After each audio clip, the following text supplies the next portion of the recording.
everyone, thanks for joining us again, and we're back here in the shop, which we lovingly refer to as the Team Sugar High World Headquarters. And you'll notice that we have on overalls today because we're going to get messy. As you can see, we're going to be using some Rage Gold, and I already have, from hundreds of hours of body work, I have a nice collection all over these. So this is why you want to wear something that protects your clothes. So basically what we're going to be doing today is we went through and looked at all the body to see what dings and dents and all that stuff we needed to take care of before we did a wrap. We're not going to paint this thing, so we get a little bit of leeway in terms of what we have to do in order to get ready for the wrap.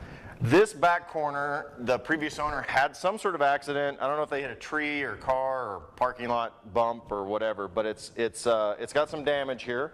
And so what we want to make sure of is that we don't put the wrap over that, because you will be able to see that very well. So what we're going to end up doing is taking this down to bare metal, and then by sanding it down, and then filling it back up, and then re-sanding it so that it looks good. So real quick, run through some of these things we're going to be working with. So the first product is Rage Gold. I have used literally 15 gallons of this stuff on that Cobra that's sitting back there. We're going to be using old school blocks, which is going to be, these are Dura blocks. These are easy to get. You can buy these at Napa, Eastwood Company online. And I've got a couple different sizes so that we can get fine areas, and then we can also do some bigger areas as well. That's sort of the old school way. We're also going to be using a Air DA, so that's a little bit easier to get big work done. And then as far as paper goes, I really like these. They come in rolls, and they're specifically sized for Durablocks, so it makes it easy. You can cut those. We're going to tape off the area. We're also going to be using this, which makes it really convenient. This is basically a mixing board with tear-off paper. So instead of using a piece of cardboard or something like that you're going to have to throw away every time, these just tear right off. So I'll show you how to mix those, and we'll apply them with these, mix and apply with those putty knives. And one important thing that you want to do is have some sort of respirator. This stuff is pretty nasty, and especially when you start sanding it off, it gets a very fine particulate dust, so you want to use these. What you'll notice, I'm going to have Michelle do a lot of the work, and so she'll be wearing the respirator. I will not be wearing the respirator because I don't have two of these. So don't comment and tell me that I'm a hypocrite or whatever. It's okay, only one of our lives actually matters. That's right, so. Yeah. So, but typically you want to wear this stuff all the time, and obviously gloves, not only to protect your hands, but because once you get that crap on your hands, it's almost impossible to get off. So these are nitrile gloves. Get those at Amazon. Those are easy to get. That's basically what we're working with. I'm going to go back here and take a closer look. And I've never done any of this before, but from watching all the hours Kevin has done it, it looks really similar to icing a cake, and that is like one of my other passions, baking and cake decorating. And even some of these tools look kind of similar to what I've used before with cake decorating, so I think I'm going to catch on just fine. So the area we're going to be working on is right in here. This is where all the denting is. So in order to kind of protect and give us a guideline of where we're working, I'm going to use some painter's tape and just tape it off.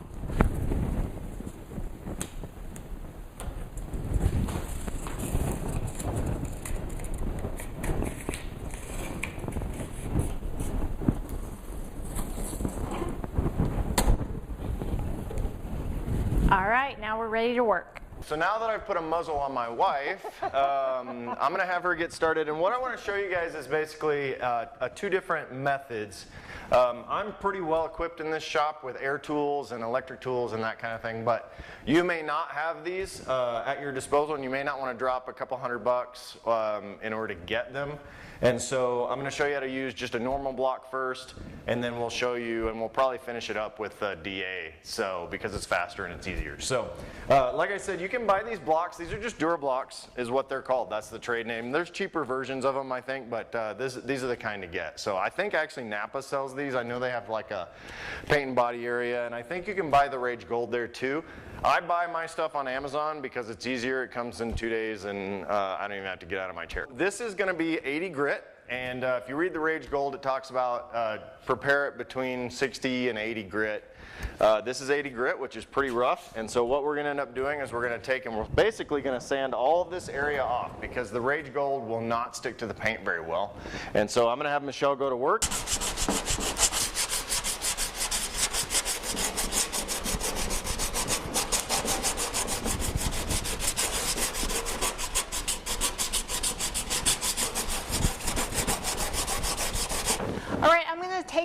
here and stop and check my work. So I've got a damp rag and I'm gonna wipe this all down to see how far I've gotten into the paint, to see if I'm starting to get to the metal and make sure I haven't gone too far into the metal. So I'll just take this and wipe it. And I can see in these high spots that I've gotten to the metal, but I need it to look like this all over the whole area. So I've got quite a bit of work left to do. If you happen to have access to either a power tool, you can actually, they make little sanding tools that you can use for your cordless drill or a drill or whatever. This is pneumatic. This is a DA, which means it rotates in a circle and also in a little bit of a movement as well. And if you have these, it doesn't make sense to use these blocks. You can be a little bit more finesse, but this will let us get the big chunks off a little bit faster. So I'm going to show Michelle first, and then I'll let her go to town on it.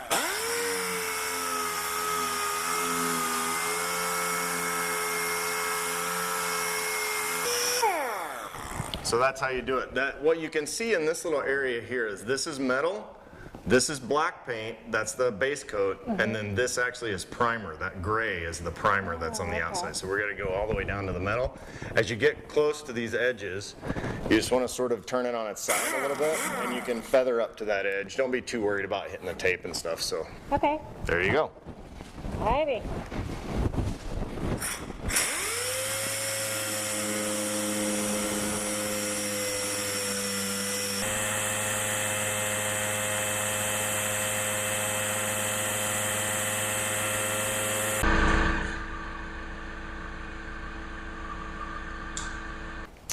As you can see, our sandy disc started to get pretty worn out, so I'm going to switch it with a new one that looks much nicer.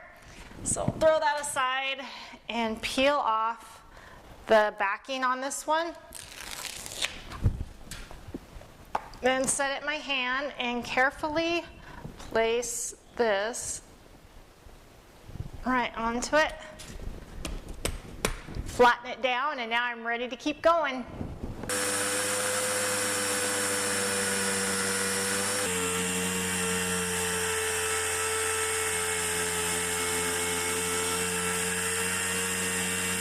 So she's made a lot of progress, really getting down through it. It's actually smoothed out quite a bit. We do have a bolt right here that we're going to leave in because we're going to put new fender flares on it.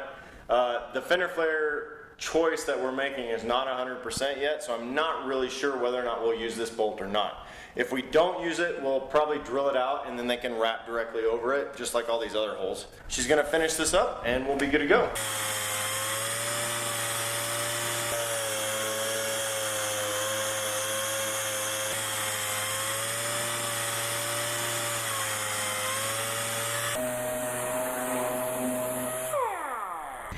All right, let's take a look here. That turned out pretty good. We've got most of it. We ended up not going all the way to the side here because it actually flattened out more up here than I thought it was going to. So we're good as long as it kind of feathers out. There's a few spots right in here where the metal kind of folded, so I couldn't quite get in there with the DA. So I'm just going to take some of the sandpaper and fold it and just finger sand it in those spots to get them. They don't have to be perfect, but just so I can get some of that paint off. All right, now I'm going to put it by Kevin's approval. We'll see if I pass. Wow, you did a great job. Thank you. Like a pro. So yeah, we've got some indentions here, which will be fine. Basically what we'll end up doing is we're going to just put Rage Gold over this whole area all the way to here. And then we'll back sand it and we'll flatten it out. It'll probably take a few coats of Rage Gold, and they need to cure in between, so we'll probably have to shoot these things in a little bit of segments over the next couple of days. It's actually sandable in 20 minutes, but I find it gums up a little bit if you try to go too quickly, and it also varies depending on temperature, humidity, all of that kind of stuff. As you can see, using a DA, I think she spent, what, 30 minutes or so, 25 minutes sanding on a DA, which she's never done it before, but she did a great job. Sanding it with a block is going to be quite a bit longer and more tedious. So if you've got an area bigger than about this much, I would probably suggest that you go ahead and do some sort of DA. Thank God for power tools. That's right. So now we're going to show you how to mix up some of this Rage Gold and do our first coat. All right, so we're basically ready to start mixing up our filler or our Rage Gold. And if you read the directions, it sort of gives you this thing where it says do a 4-inch puddle on your mixing board, and then you take and you put the ribbon from edge to edge. Well, this is a fairly small area, and I know we're not going to be able to finish this all at one time. So I'm probably going to do a smaller area than that. What you learn as you do this a little bit more is you'll learn the color that you're looking for. So on my pants, I have several different colors. You've got a lighter color, and then you've got a darker color, and then a lighter color, and then that's about the same. This is sort of the color and consistency that we want. When it comes out, it's more of a yellow. And so this hardener is blue, so yellow and blue make green. And so what we're going to end up doing is we're going to mix it in such a way that it gets to about this color, and I'll show you how to do that. All right, so I've got my mixing board, and what we're going to end up doing, I'm just going to grab a little bit, and this, obviously this can's been used a lot. It's all dented and everything, and it's almost down to the bottom. If you end up with a gallon of this, you know, you're probably going to be less concerned, but I don't like to waste stuff. This stuff is about $85 a gallon, so it does get a little bit expensive. So I'm just laying this stuff out. I've got it laid out on this mixing board. I'm sort of going to make a pile. Then, you want to hold that for a second? I've got my hardener here.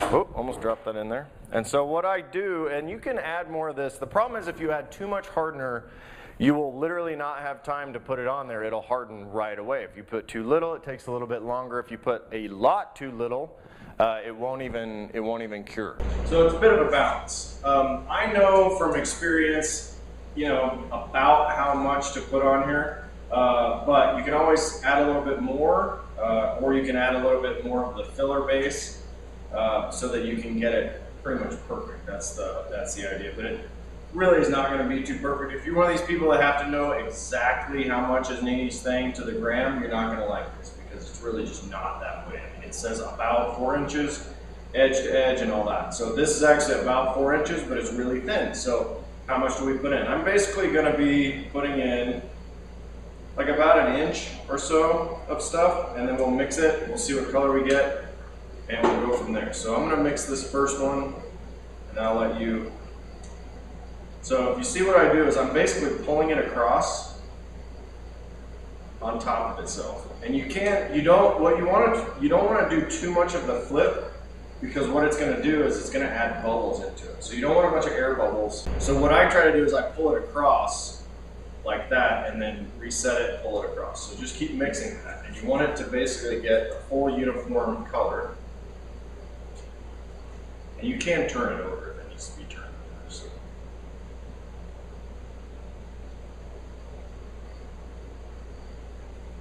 So you see there's, right there there's quite a bit still putty. You can actually make sure you sort of drag. You can actually drag it on this edge and pick it up if you need to, but sort of try to drag it so it mixes.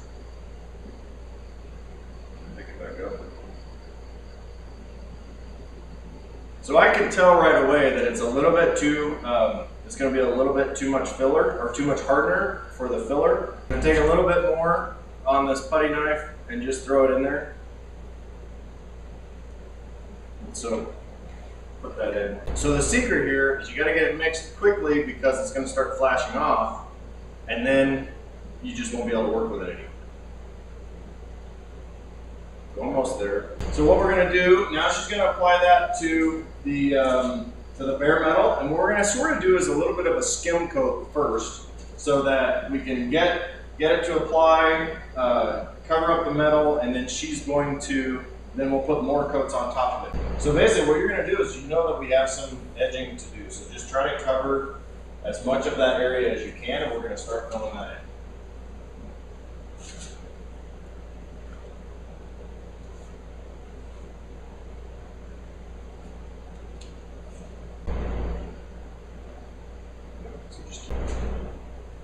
So as it starts to harden and starts to flash over, it starts to get gummy. And so you don't want to keep pulling on it, because then it'll just harden up and you'll get big chunks and all that kind of stuff. We didn't get very far, we didn't mix enough, so what we're going to want to do is let that harden up a little bit. It'll flash for about 20 minutes. I talked earlier about not sanding on it until it cures, but you can actually reapply it over it in about 20 minutes. So We'll do it just a real rough up in about 20 minutes, and then we'll do some more. All right, so one thing I didn't talk about before is in between coats, before it really hardens up, you want to clean off your spreader and putty knife and anything else that has this stuff on it, because once it hardens, it makes it really, really difficult to get off. All right, so she's got the second coat on. I took my gloves off because I don't have to use those. She's got the second coat on. She went over where we had sanded, which is fine, because all we're going to do is we're trying to build it up far enough so that we can sand it back off. That's all that filling and body work and all that stuff is. You put it on, you take it off. You put it on and take it off. That's why I've used so many gallons of this working on that car behind the camera. And so we'll let this cure up a little bit. We'll do another one. So she's going to take her finger and we'll take the putty knife once it cures up a little bit more and sort of knock off the big chunks. We'll get around that little hole and around this edge. And we'll also pull off our tape that we talked about. Okay, so Michelle's done an awesome job so far. We've got about 4 coats on. We're going to let this cure overnight. We'll probably work on it again tomorrow or the next day. Let it get cured. We'll come back, show you some sanding techniques, show you what we're going to do for sanding, and then we'll just repeat. You fill, you sand, you fill, you sand, and then eventually you'll get done, and it'll be ready to go. So, see you next time. Hey there, I've got the muzzle off finally so I can talk to you a little bit again. It's been a couple days and we've let the fillers set up. So today we're gonna go sand it down a little bit and get some of the rough spots off, and then be able to check it to get a sense of how well we did, like where the low spots still are, where the high spots are, and then we can do it again, put some more Rage Gold in and continue getting it filled up and get it as flat as we can. As much as I'd like to use the power tool again for this part, I've been informed that because it's such a gentle process we're doing in a smaller area, that I need to use the sanding blocks, so I'm going to get going on those. If you remember, the low spot was right in here, so I'm going to start sanding all this down here to kind of flatten it all out, and then that'll give us a better idea of where our low spot still is. Like this has come up a little bit, so we're going to try to just level this out, and then we'll be able to fill in some of the little pits and stuff that are in here, and start filling in that low spot where if it still needs some filler in there.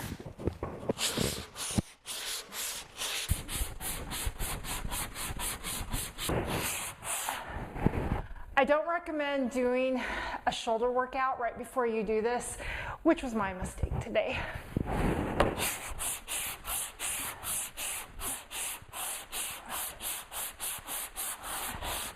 So I'm using a ruler to help me see how flat we are, because we want to be flat going all the way across this panel. And I can tell by laying it up there that I put a little bit too much filler right in this area, so it's still a little high there. And also it's a bit low right here, so I'm going to have to add some more filler after I get the rest of this finished up. I've also got another little high point right here. So it looks like I'm going to have to get these shoulders burning again and get back to work. So as you're going along, this process is a very tactile process. You can see just by the darkness where some of these low spots are, but especially with the high spots, you just have to continually rub your hands over it and you'll get a feel for where it kind of comes up a little more. So don't be afraid to massage it all up. Get intimate with your vehicle.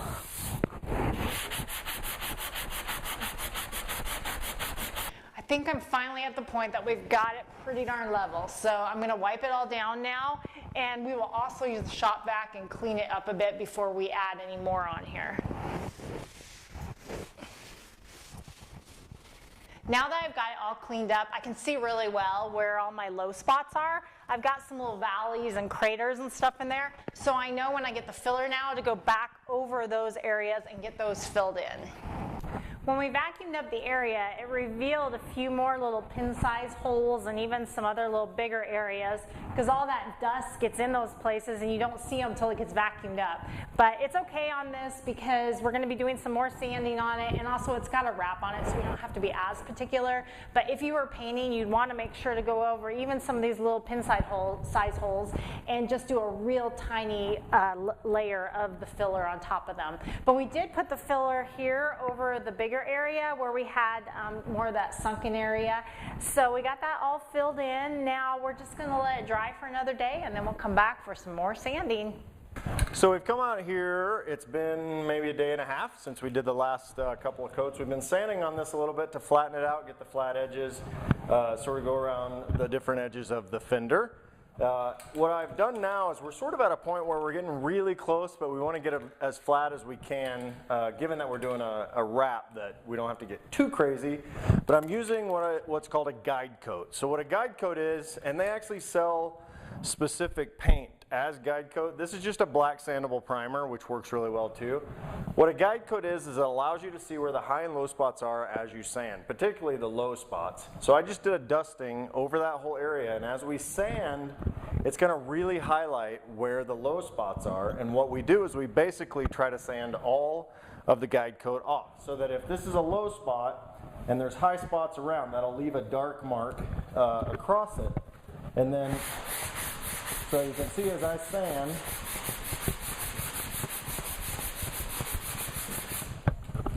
this was higher, and then it leaves this indentation. So what we want to do to know that it's flat is we'll sand all of that until this low spot, this guide coat, is off. Okay? All right. So I'm going to let Michelle do that, and we'll come back and see how it turns out. Back to work I go.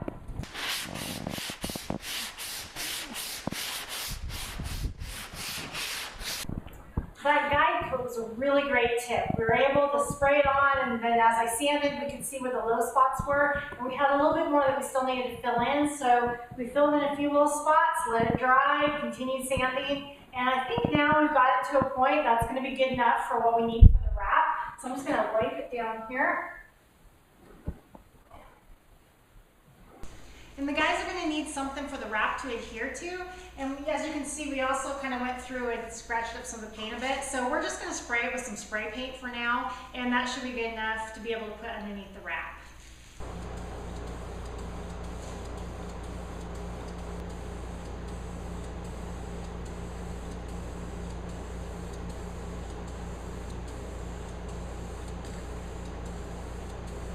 Well, we put a couple of coats of primer on, and then we put a couple coats of semi-gloss spray paint, and we still got about probably one or two more coats that we're going to put on there. But it's coming along really good so far. I'm getting really excited to see how this is going to turn out. We got the final coat on, so that's 2 coats of primer, 4 coats of semi-gloss, and 4 days of body work. So it's looking really good, and at this point, I think that's a wrap. No pun intended. Nice. Hey, it turned out great. I'm really surprised, actually pleasantly surprised, considering what we started with and the first time that you have done body work. So you did an awesome job. I think you showed that it's not as hard as it looks. Needs some proper tools and a little bit of technique, and you're ready to go. So, hey guys, thanks for joining us for this episode, and I hope that you will stick with us. Don't forget to follow us and subscribe to our YouTube channel. Follow us on Facebook and Instagram at Team Sugar High. We're going to be going to a training this weekend. Actually, I'm going to be driving. She's going to be doing training for what? Navigation training and off-road school. I'm so excited. That's right. So by the time you guys watch this, she will be knee-deep in that kind of stuff. So hope you like this episode. Please comment. Don't forget to follow us, and don't forget to subscribe. If you need more information, go to teamsugarhigh.com. Thanks a lot, guys. See you next time. Thanks. Bye.